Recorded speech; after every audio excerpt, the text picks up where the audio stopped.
Hello, and thank you for joining us today. This webinar series has been convened by AGU-H3S, the Hydrology Section Student Subcommittee. This is the last of a 5-part series that has been happening every week for the past, over the summer. And thank you for joining us today. Previous Navigating Academic Water webinar series hosted by AGU-H3S are all available on the CUAHSI YouTube channel, as well as previous webinars in this series. So I would encourage you to check those out if you are interested. But we are so thankful for to be able to collaborate with AGU-H3S and for all the hard work that they've put into convening these sessions and putting together these series for the water science community.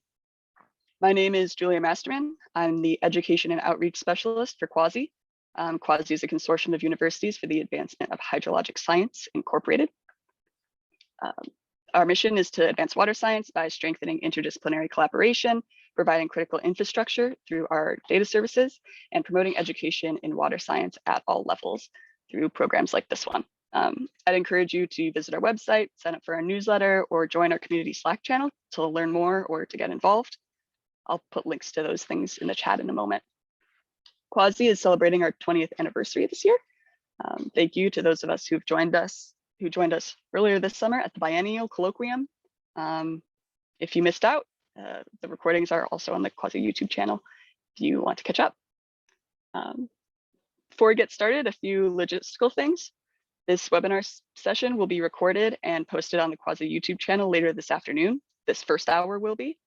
But secondly, later on, we'll be joining a new Zoom link so that we can enter breakout rooms. That session will not be recorded. So once we go to the breakout rooms, those will not be recorded. We'll provide links to join the breakout room meeting in the chat later on, and it'll begin an hour from now. That link can also be found in the email that you received with the connection information to this webinar. So if you miss it or if you need to leave for any reason, you can find it there. And finally, please use the Q&A functionality to submit questions to our panelists during this initial session rather than the chat. But without further ado, thank you very much for joining us today. And I'm going to hand it off to AGU-H3S member Julia Guimond to introduce our panelists for this week. Thank you. All right, thanks, Julia, and thank you, CUAHSI. So as you all probably know, this is the last week of the workshop. It's pretty exciting. It's been a great month, and today we have a really fun conversation with 4 panelists about really are these tenure track positions like? What are your first few years? What should you expect? And so without further ado, I want to give the panelists an opportunity to introduce themselves. And so I'm just gonna quickly share my screen here, and don't hesitate to start filling in the Q&A with questions. So, all right. So Becca, do you want to start with the introductions, and then we'll just go by order on the screen?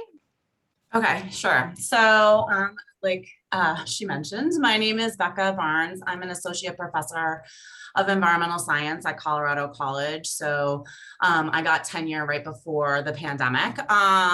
So that's sort of where I am in this space. I'm a biogeochemist, but in an interdisciplinary program, and I'm at a small teaching focused school. So that makes all of my experiences very different than someone who's at an R1 school. And so I'm happy to answer those sorts of questions if you have them. And I'll try to remember what it was like at the very, very beginning.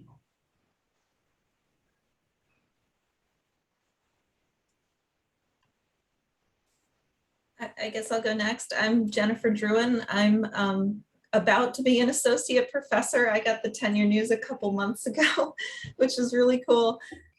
So I'm in the Department of Geology at the University of Illinois, Urbana-Champaign, which is also a very research-oriented big university. So it's got that kind of flavor to it.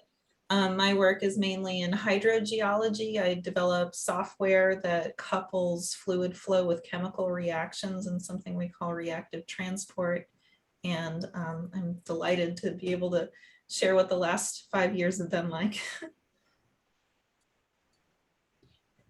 Hi, I'm JP Gannon. So I was at Western Carolina University for 5 years, which is a small, primarily undergraduate institution, so teaching focused.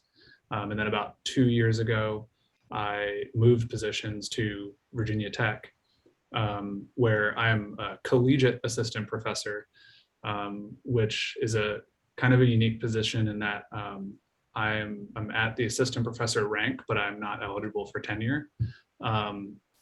And my focus is primarily on teaching. So whereas I still have research expectations, but not nearly as much as a normal faculty member, but I teach a lot more. So it's kind of similar to my position at a PUI, except at a much bigger institution. And I've been here, I'm starting my 3rd year. Hi everyone, my name is Lauren Lowman and I am an assistant professor at Wake Forest University in the Department of Engineering. So it's a general engineering department. So while I'm a civil and environmental engineer by training, there are other colleagues of mine in this department who are biomedical engineers or chemical engineers. So it's a very fun interdisciplinary place to work. I'm in my 3rd year. I started in I guess technically starting my 4th year. I started in 2018. Here, and I came straight from grad school. And I'll guess a little context about Wake Forest. I think it's technically considered an R2. And so I have both high teaching and high research expectations. So it's the best of both worlds or the worst of both worlds, however you want to see it there. So we do have graduate programs. It's just that we don't graduate as many PhD students as an R1 institution. And yeah, I think that's it for me. Great. Thank you all for those introductions. And so I think we'll get started with a question that we sort of left off with last week. And so last week we talked about the negotiation process. And the last question was, what was one thing that you wish you knew before going into that stressful process? And so the first thing we thought we would ask you all is really, what's the one thing that sticks out that you as a grad student or a postdoc and getting ready to go into these positions knew before you actually entered them?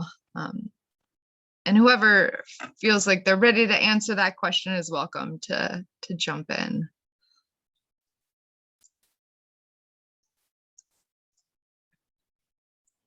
I mean, I guess one thing that didn't really sink in until I was here is that you're really all the things, especially when you're at a smaller institution. And so you are your postdoc, you are your lab tech, you are your teaching assistant, you are your events manager, like your travel person, like all of those things. And I had never had a position where all of those things were taken care of before, but I did have resources. Like I was using someone else's lab, right? Starting from the beginning. Interesting, right? Even though I had made that sheet for startup, right? Like still it was a very intimidating process. And I just think I wish I had defined enough way lower for myself in the first few years, because I just set fairly unreasonable expectations for myself. And that, I mean, I know I'm my own worst enemy on that front, right? And I think most of us are, and that's how we're here. But I think it's important to remember that like we're learning a lot in that first year, 2, 3 years about managing people, about teaching, about doing all these things. And it's impossible to think that you're going to be good at it all instantaneously or ever. right? Like you might just have to hire someone to do something, right? Like, I mean, figuring out what you're good at in this sort of small entrepreneurial space, I think is really challenging. Yeah, I think you said it perfectly, Rebecca. It's just the sudden autonomy that you have. You know, you come from a PhD position or a postdoc, and you have a boss, someone who's sort of, setting goals and expectations for you. And when you start one of these positions, no one's there to help you set those goalposts. It's completely up to you where you go, what you do to define your needs. And so I think that, I don't know if there's anything to even prepare you for that. You just sort of have to live through that experience. But it is really challenging. And I think that, I guess for me, what really helped is just sort of becoming more intentional in how I set goals for myself, and making sure that it reflected what kind of career I wanted for myself rather than expectations for other people. And I don't know if that's something you can really prepare yourself for, or just something that you can maybe, I don't know, find while you're, wherever you are now, maybe start thinking about strategies to help you figure out what your long-term career goals are for yourself. Yeah, some advice that I got early on that I think was really helpful is to not, similar to what Lauren just said, don't let yourself be defined by like the expectations of the place where you are. Because on one hand, you may find yourself not very happy, but on the other hand, it could make you less able to get out of a situation that you are not, that you don't like. Like if you realize like this isn't the career that I want and you want to move forward, you may need to have a certain level of productivity in certain ways, whether that's teaching or research or whatever. And so it's kind of a lot to ask right off the start to have that sort of perspective, but I think it's important to think about. I would say in the last year and a half, I feel like I've started to wrap my head around kind of what career I want to have. And this is my 8th year post PhD. So I'll just add that at least for some of the research-oriented universities, I'm not entirely sure about more of the teaching-oriented institutions, but for the research-oriented places, it's very typical that at least in your first semester, you'll have a teaching release when you first start. And I cannot emphasize enough how much that semester is golden.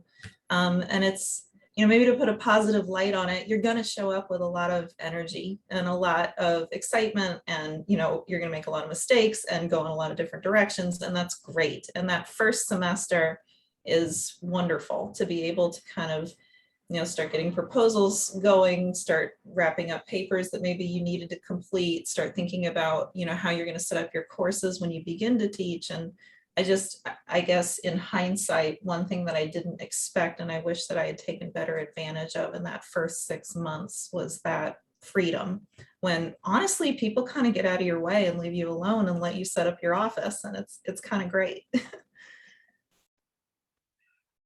Well, thank you all. That's fantastic feedback. And Jennifer, we're going to return to the question of teaching releases and some questions received about that. But this sort of ties into pieces of what you all said, and is that, what's the most important thing to prioritize those first few years or the first year? Is it building collaborations, writing proposals, setting up your lab, setting up your teaching and your courses? And to anybody who wants to jump in on this question, I think it'll vary too between you all. Yeah, I'll try to tackle this one because I saw this on the sheet earlier and it kind of stumped me a bit. I'm not going to lie. I mean, all of these are equally important. I would say maybe, and it's hard to say like how to prioritize them because obviously you have limited time. But I mean, if there was one thing above all, I would say making connections in general, because that's going to sort of help you get the ball rolling on all of these other things like recruiting students, right? It's really easy to recruit if you have a good network of people that you're connected to, applying for grants, right? Hopefully you want to collaborate with others, and if you do, then making those connections will be really important. And then also just right, thinking long-term when you have to go up for tenure, you want people in your university to have a sense of who you are, even if they might not know your work. And so making those connections within your university are important too. Going to conferences to make connections. Yeah, I would just say that personally, especially being in a very interdisciplinary department where even the people I work with aren't necessarily in my research area, going to conferences and building out my network so that I have a good group of collaborators and people to just, do simple things like, I'll set up a weekly time to write with someone just to like keep us both accountable for, working on our research, or, someone to just like read something before I submit it. So just building out those connections are really going to pay off in the long run. I would second all that. I was thinking a lot about this question as well, because likewise, I was kind of stumped, but thinking back, one thing that was really helpful was going after some small amounts of money that were like internal, was really helpful to like just get some stuff rolling. And, instead of kind of waiting for those bigger proposals. And sometimes those are just a couple pages and can happen pretty quickly. And that there was stuff available, like $10,000 here or there, even at Western Carolina, which was a pretty small place with not a lot of money. So, keep your eyes peeled for those kind of opportunities. I'll just add that I think I'm only adding, I think everything that's been said is critical. One thing that I didn't expect in the first few years is that you're going to start to get invitations to give seminars at other universities. And that can be wonderful because it gives you a chance to, in particular, get to know people in your region and start to build those collaborations. It's also another piece of your time. So it's important to kind of achieve that balance, but it can be a very useful technique to start to build those collaborative opportunities. And it certainly, I think, is a very strong thing to do, to be able to demonstrate that not only are you starting to get your own research program functioning, but that it is functioning in the area, and that you're starting to develop field sites that are regional and that contribute. I'm at a state university with a land grant, and so these things kind of come up.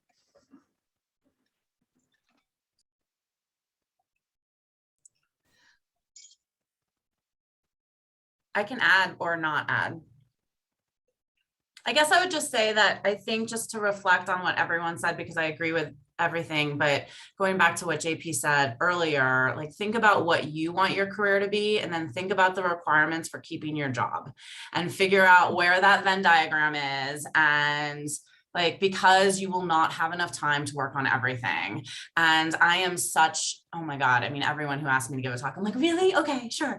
And it consumes so much time. And so I really appreciate you saying that, Jennifer, because at first I was just so immensely flattered that I couldn't imagine saying no, and like not really thinking about it, right? And it, like, everything takes time. So, be more, like, I wish I'd been more protective of my time and thought more strategically. So, but sometimes your job doesn't really let you, right? So I taught 6 classes in my first year. What did I focus on? Teaching, right? Like, there was, and like hoping to figure out how to eat, right? Like, so like, I think also recognize that most of us feel like we're treading water our first year, regardless of what our space is, and it's just trying to figure out how to navigate that space.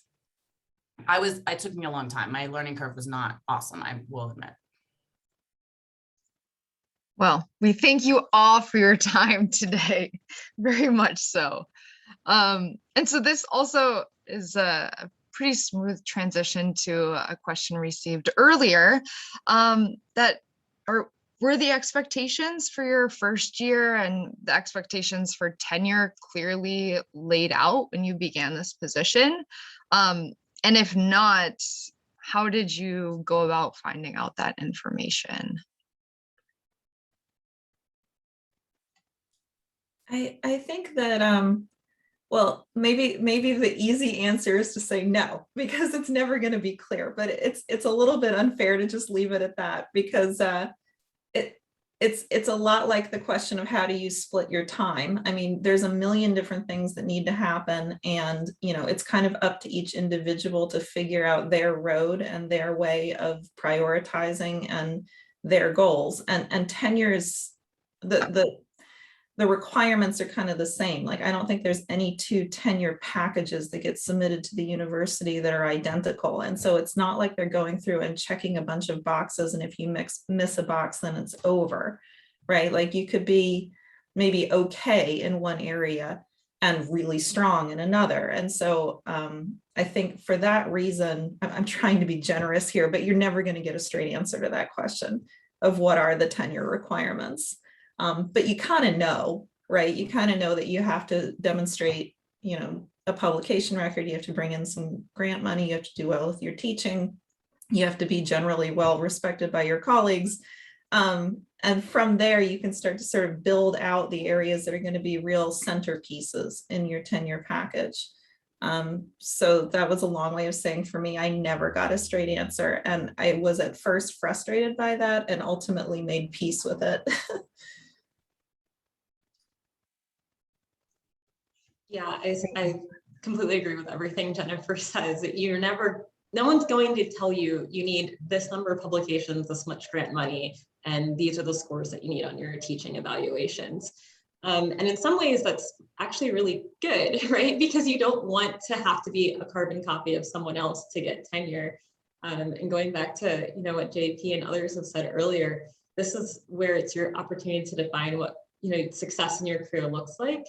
Because I guess the way that I think about it, since I haven't gotten tenure yet, is, I want to be happy and enjoy what I'm doing. And if I'm not, then this isn't the job for me. And so then tenure is not a good goal. So if I'm not doing those things that I enjoy and that I see value in, then, what's sort of the point of going through all of this? Because it is a lot of hard work and sleepless nights. And, so it needs to be more fulfilling than just having a mostly permanent job at a university. I will say that my situation is a little bit different. So when I joined this department, it was brand new. So I'll actually be one of the first people going up for tenure. So I think that also sort of made the expectations a little less clear, because there was no one who went up ahead of me that I could look to and say, oh, that's what a successful tenure case looks like for my department. But just as Jennifer said, right, like in general, what you need to do is know, right, be respected by your colleagues, do well in teaching, publish and secure grant money. And so those are the things that I put my time into, and yeah, hopefully it'll work out. Great. Well, thank you. That's a very refreshing take. And so now, touching on some of the things that everyone said, we'll get a bit into a bit more detailed questions. And so an audience question was, what are your service responsibilities like in your departments, and do they vary between different types of institutions? So we have our 1 universities, our 2 universities, teaching universities. Could maybe each of you talk a bit about the service expectations?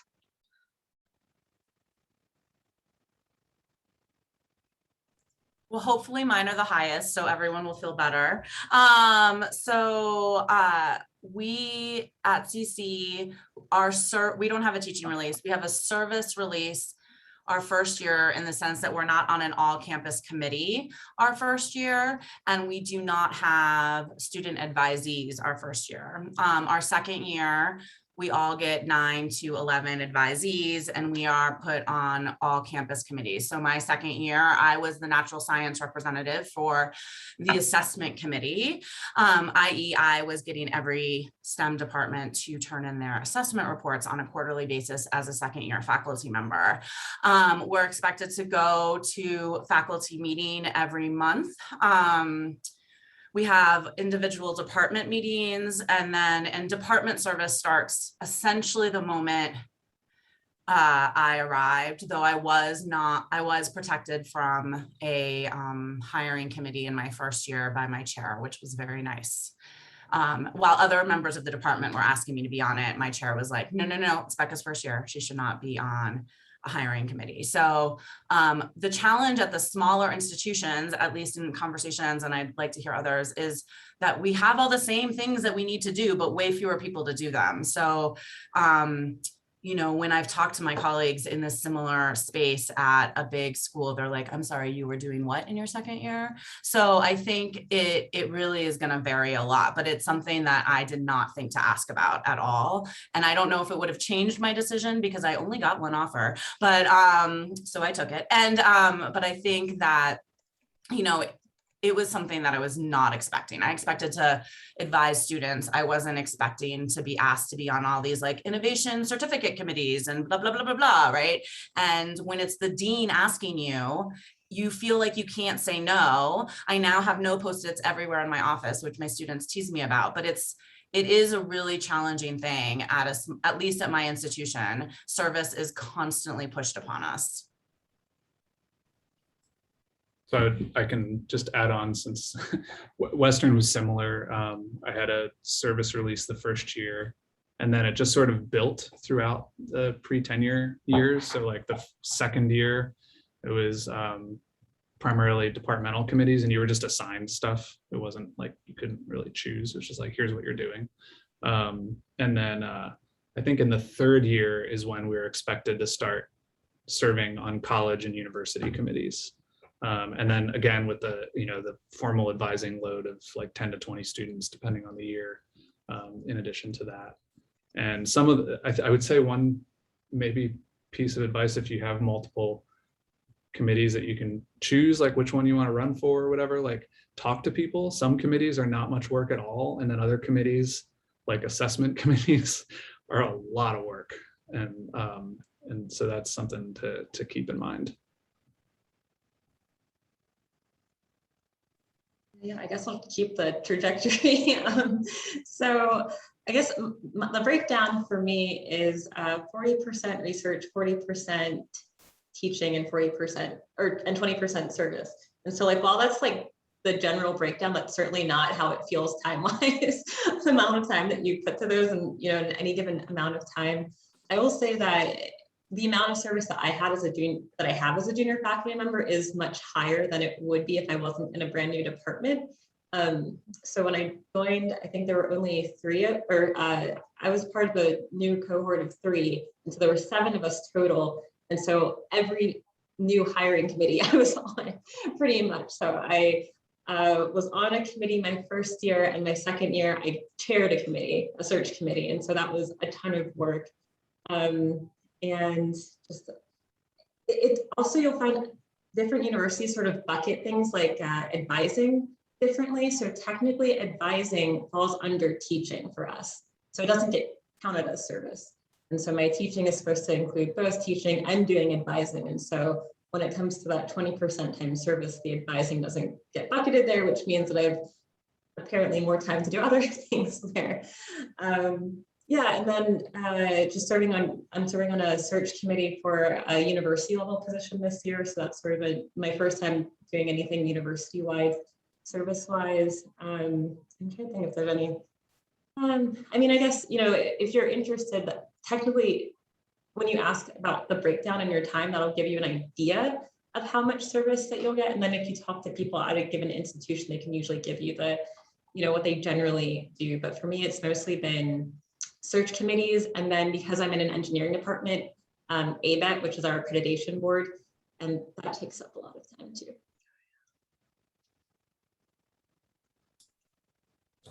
Well, I feel really lucky to have been relatively unscathed by this kind of work so far. My department was really good about sort of sheltering the new assistant professors, and not only, you know, being strategic about which committees to put us on, but also asking us what we were interested in doing. And so, you know, I would say, oh, this is being recorded, but honestly, maybe like 10% of my time is for service so far. But I have heard that now that 10 years happened, that's going to change really quickly. They haven't found me yet. But in my first few years, I was on the admissions committee. which I really recommend. It's no work at all, except for a ton of work for like a couple weeks. And it always aligns with AGU and is super busy, but it's great because you really get to kind of have your hands in seeing the kind of student applications that are considered competitive, and that translates into how you help your own students. I've been on courses in curriculum and the colloquium, and I think that's pretty much it. I've helped with a couple of hires, but nothing like really intensive. So yeah, I think I've been really fortunate to be in a situation where they consciously keep the assistant professors from getting overloaded that way. Great, thanks. And so the next question, maybe Jennifer, I'll go to you since you mentioned teaching releases earlier. We talked a bit about this last week, and one thing that came up is the question of when to take your teaching release. I've heard both take it the first semester or hang on and take it the second semester when maybe you're more settled down. Do you have any thoughts on the best time to take a teaching release? Honestly, maybe I should have been more strategic about it, but it was presented to me as you're not going to teach your first semester. So I didn't even really realize that there was an option to negotiate when that release would be. And as I said before, I got a lot out of it. I got less out of it than I would have if I had been more aware of what was happening. But it's going to be crazy when you start your first semester, so that's okay. In terms of like since that first semester, actually, I would say don't be shy to ask about other ways to negotiate time for yourself. There are opportunities at the University of Illinois to apply for a semester of teaching release that essentially gives funding to your department to cover your time. And for new professors, it's not that hard to get. I've actually wound up really fortunate. I've been in a situation now for several years where the department has agreed to basically let me lump all of my teaching into one semester, which is exciting.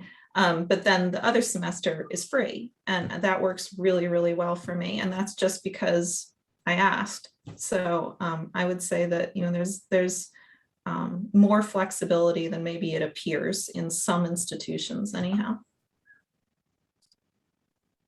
I'll jump in. So my university for all junior faculty offers a junior leave between your third and fifth years, you can take it. So I actually just came off of mine. I was on it last semester. And it's really nice because it's not just a teaching release, it's also a service release. So no one could ask me to do anything during that semester, and I could focus 100% of my time on research. So, I mean, would it have been beneficial the first semester? I think the answer is yes, but it wasn't available to me then. But doing it in the third year, I would say that it would have been great if I could have traveled, but I was during the pandemic, so I didn't have a chance to do the things that I had in mind in terms of like setting up my research and going to meet with colleagues and collaborators. But I would say that, it was nice to have the break in between, just because those first years are a lot and can be overwhelming. And so I took a lot of that time to sort of reflect on the things that I was doing and what I wanted to keep doing, and what, maybe I wanted to no longer pursue in terms of, things that I was spending time on. So, I mean, I think that whenever you feel like you need a break is probably when it's right to take that leave. There's no right time, but definitely not during a pandemic. That's not the best time. So when I started both of my positions, both of which were teaching focused, it wasn't really a choice, which I think is probably pretty standard for teaching focused positions. So in both cases, though, I had a release in that I had like one fewer course than I would normally be expected to teach that I would have to teach for that first year. So at least there was a little bit of relief. But when you come into a teaching focused position, they're going to want you to teach right away, I think.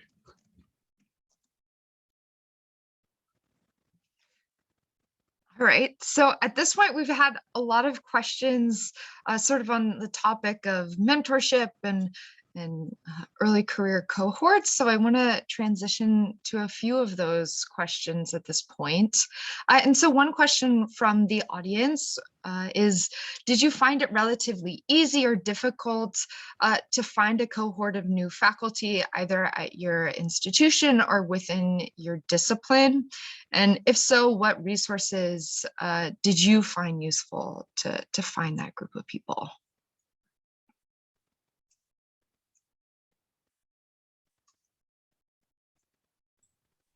Sure, I can start. Locally, like at a small place, I think it's unlikely that you'll find like people who do the same thing as you. You might find opportunities to extend what you do in that regard. But in my case, there were 3 of us in the department hired all at the same time, and so we kind of came up together, and that was really nice to have that kind of support, just as this sort of evolved organically because we were all going through the same stuff and asking each other the same questions, et cetera. Aside from that, especially being at a smaller place, I've found it really critical to go to meetings, to meet people there and be intentional about cultivating relationships, and maybe even, AGU and stuff is great, but like the Gordon meetings and probably the CUAHSI meetings that are smaller are super helpful as well, because everybody's not pulled in quite so many directions.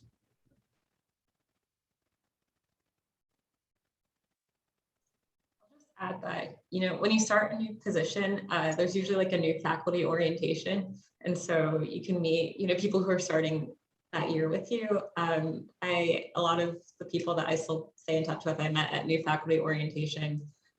Similar to JP, I came in with a group of 3. So I'm very close with the other 2 in my department who started with me.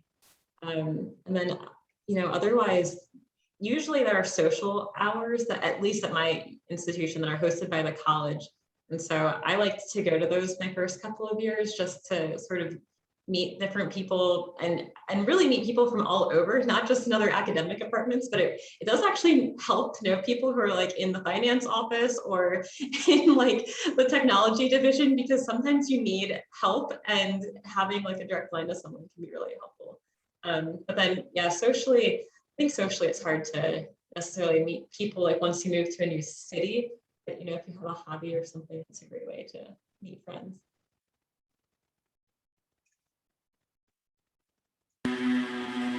Sorry, there's like a loud car going by, so I was trying to wait a second. I'm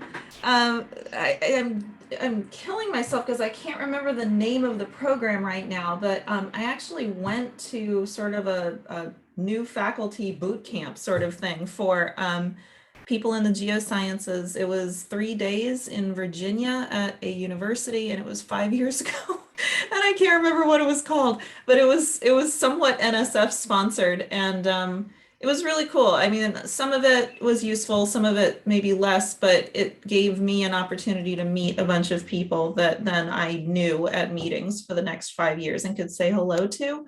And it also, there was time in the program to go to NSF headquarters and meet the program officers, which was also super scary, but then good, because you kind of get over that hurdle of like, oh, these are people and I can talk to them. So I found that extremely helpful, and I will try to find the program so that it's less vague. It's run through CERC, right? Yeah, and was it Yes, William and thank Mary? you. It's the CERC one. Thank you. Yeah, no, it's amazing. I didn't go to it, but every single person I know who went to it like found it amazing. But I think in general, like I have a network that I've built through being part of, organizations like Earth Science Women's Network, or now I'm on leadership of 500 Women Scientists. And that I know that I don't know, I feel like everything is due to these women who have supported me from afar for all of these years. I mean, I was a postdoc for 6 years before I got a job. I almost wanted to hit Lauren when she said she was like, oh, I had a PhD and then I got a job. And I was like,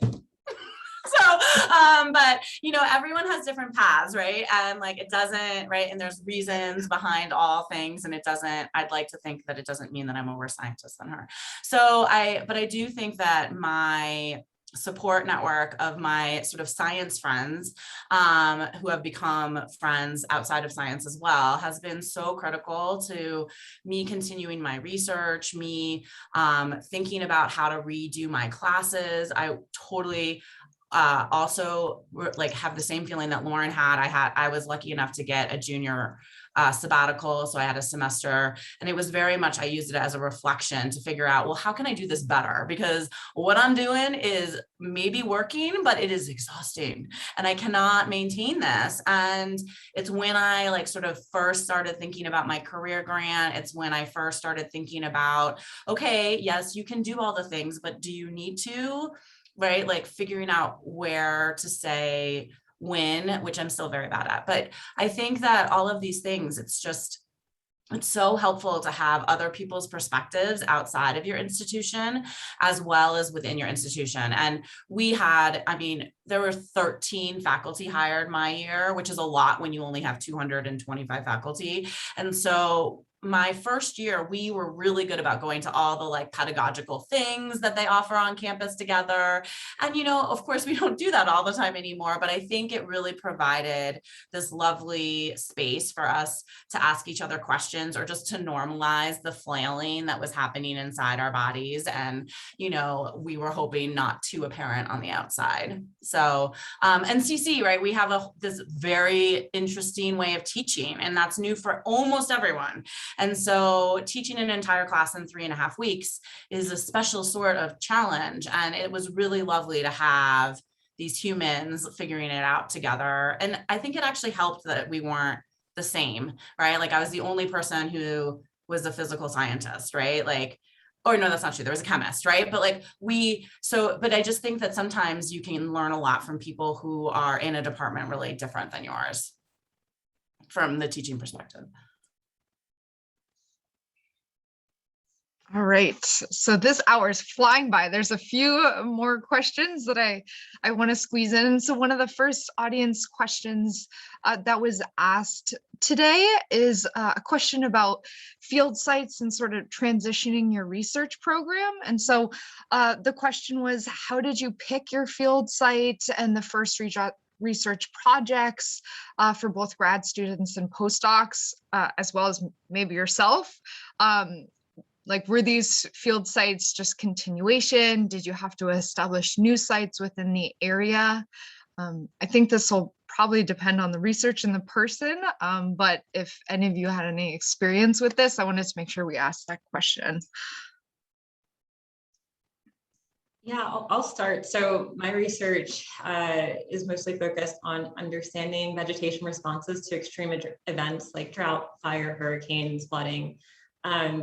And the typical approaches I use are numerical modeling, or using satellite remote sensing data and doing data analysis or some sort of geospatial analysis. And so with that, I never had like a specific field site during my PhD. I mostly looked at the Southeast US as a whole. And so when I started here at Wake, which is still in the Southeast US, it was very easy to sort of continue on that track. But as I started collaborating with others, I started collaborating with folks in the Midwest who are interested in studying drought there. And so that became a new study site. We started looking at Kansas and Oklahoma. I started collaborating, and I actually share a postdoc with a colleague of mine at UC Irvine. And so we're doing this sort of comparative fire study between California and North Carolina. And finding a site to study fire in North Carolina was sort of just opportunity. We started first with the closest site we had available to us, which happened to be on campus where they were doing controlled burns. And then it sort of came, once we sort of identified a procedure for how we were going to collect the data we were interested in, we started reaching out to different land managers and, sort of triangulated how close it was to us, because we had to transport a lot of equipment to the site. And then just, how flexible we could be, because controlled burns, if you haven't heard of them, are very unpredictable when they can actually take place because of weather and whatnot. And then finally, I actually started writing a grant with a group of folks all over the country. And That ended up getting funded, and it's looking at Costa Rica. So I never would have thought that I would have ended up modeling plants in Costa Rica, but it just sort of came out organically from some conversations that I had with people that I just met at conferences, a couple of years ago. So I think some of it is happenstance, and I would say, especially in those first couple of years, you bounce around quite a bit. Because at least for me, one of the ways that I sort of determined whether or not a project had stickiness and I was going to stick to it, did rely a lot on, well, did I actually get funded to do it? And so then the projects that I ended up sticking with and selecting sites for were those that ended up getting some sort of funding, whether internal and a small pot of money or external.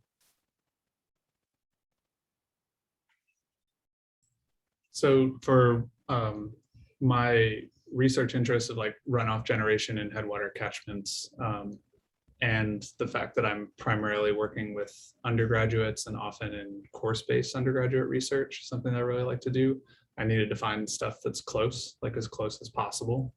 And the way that I did that sort of in both positions was first to look at anything that's going on that's existing that you might be able to get involved with. The downsides there is that you might be going into a situation where someone else feels ownership over everything that goes on somewhere and then are not too psyched about, they might initially be like, yeah, great, come work here. And then it's not quite that easy. So that's something to just kind of be aware of.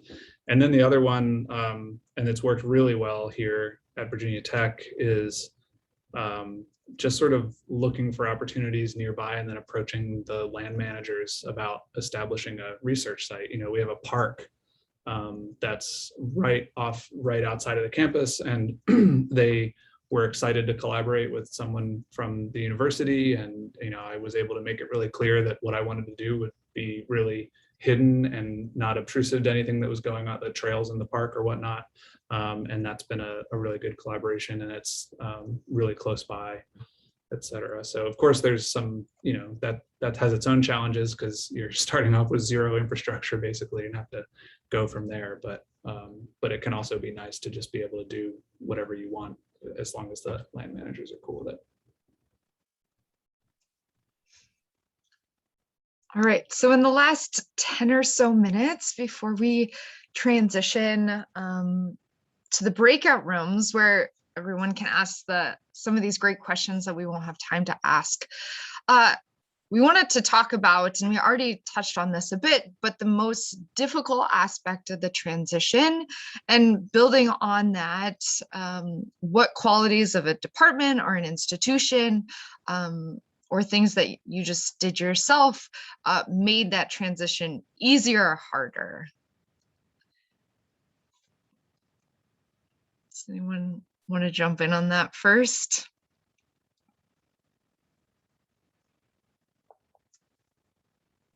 I will try to say this in a very measured way. I guess remember that they're recruiting you when you are interviewing, and when you're negotiating, they're still recruiting you, and you have power in that circumstance. And then, which other panelists have talked about in the past, right? And then you get there, you have no more power, right? And so this is an important reality. And so just recognize that everything they say that will happen may not happen, or it may happen. I'm not trying to throw anyone under the bus. And I don't actually even think that often it's intentional. I just think that we all want to be better than we are, right? We tend to overpromise when we're excited, right? All of those things. And I just think, for example, I will throw my own institution under the bus. When I did my startup, et cetera, I asked them, what instruments were there, because I had taken notes during my visit, but didn't really know. And they gave me a list. And when I got there, many of them didn't work.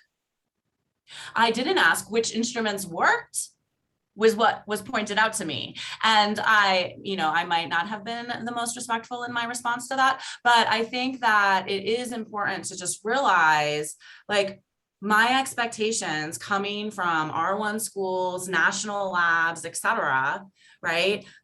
I remember I asked the dean, I was like, okay, so if you were CU Boulder, I'd ask you for $500,000. I know I can't. So what am I starting with, right? And it's just, you have to figure out who you can be within the expectations that's reasonable. And I think that that was something that was really, is still challenging for me. And because it is unreasonable for me to expect my institution to support my research program now, because it is more than they want. Right? So you have to think about what you're building as well as like, what is success, right? And like, cause just, I'll tell you a hint. I have yet to meet someone who got tenure and all of a sudden was magically happy. It's really awesome getting tenure. I'm not going to diminish that, but like all of a sudden everything isn't better. And a lot of us are like, oh, what do we do now? Because we've been working to this goal for so long. And as it turns out, you live a few more years after that, hopefully. So I think that it's just important to remember, I loved what Lauren said about like thinking about what makes you happy and like, is this job part of that? And it's okay if it's not, right? JP moved, many of us have tried to move or want to move, et cetera. And I think that, you just like you would advise a student to transfer colleges if they weren't doing it, having a great time where they were, there's nothing wrong with moving after you're at an institution.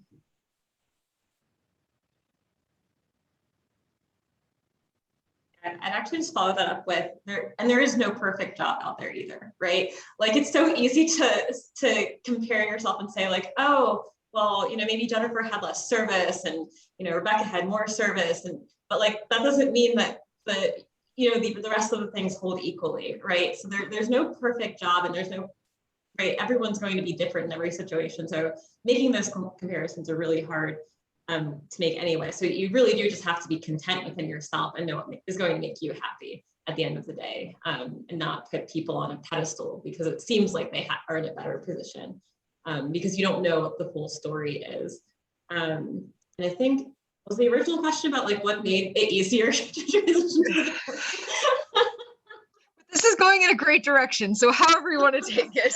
No, I just wanted to say one thing really quickly, which was for me, it was having really great colleagues. So when I interviewed, it was really important to me that there was a really good sense of community, because those are the people that you see every day and that you talk to regularly. And so I just wanted to be in a space where I knew that I would be excited to want to show up to the office every day and want to keep my door open to talk to the people around me rather than shutting it. And so having really great colleagues really made the transition easier for me. Coming from an R1 to an R2, like what I thought about teaching was even different, because it's just what teaching looks like in those two institutions can be very different. And so the expectations that I had for myself versus what the actual expectations were, it took a little bit of transition for me, and having people who I could talk to and ask questions to improve my teaching in that way was really, really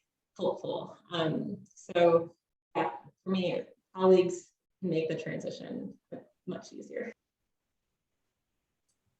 This was another one of those questions that I thought a lot about and wasn't sure how to answer, and then something just like popped into my head just now that I think might be helpful. Something that I think would have made the transition, especially from PhD to a tenure track position, easier, was to realize right off the bat that teaching is a skill that you're not just inherently good at. It's something that you have to research and read about and practice and get a lot of different opinions about, and you can do a lot better than just kind of winging it and expecting to just be charismatic and mimic other teachers that you see. Additionally, be wary of teaching advice that you're given by maybe more senior faculty who haven't updated their materials in 20 years. Some of that, I think about some of the things I did in the early couple of years because that was the advice that I'm given, and I cringe. So just throw that out there. There's a lot of great information on Twitter, some really good, easy to read books that I really wish that I had read at the onset. That'll make things a lot easier for you and especially for your students. So that's one thing. The other thing is something that I realized. I didn't realize quite how much I had going on at Western in the field when I moved here, and realized that because I moved from a small place where there weren't a bunch of people doing hydrology work, when I left, all that work just stopped. Right. And so like moving to the new position, I've had to start over from scratch and doing field work. That kind of stuff takes a long time to spin up. And I don't have quite as much energy as I did when I first started. But so it's something to think about.